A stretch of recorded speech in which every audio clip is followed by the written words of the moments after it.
Good morning guys, hello, welcome to my new blog. আজকে আবার চলে এসেছি আমার নতুন একটা ব্লগ নিয়ে।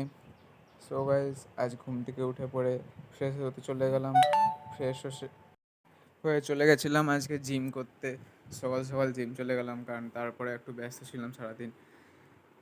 গিয়ে পরে প্রথমে নর্মাল ওয়ার্কআউট করলাম, তারপরে বাটারফ্লাই, পুল আপ ডাউন, এগুলো সব করে করে ডাম্বেল প্রেস করলাম, তারপর ডাম্বেল ক্লাইম্ব করলাম। এখানে 20 কিলোর ওজন 20 কিলো ছিল।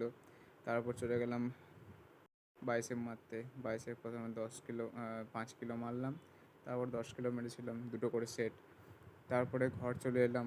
ঘরে এসে পরে ব্রেকফাস্টে করলাম রুটি, ডাল আর পেঁয়াজ। তারপরে চলে গেলাম ফ্রেশ হতে।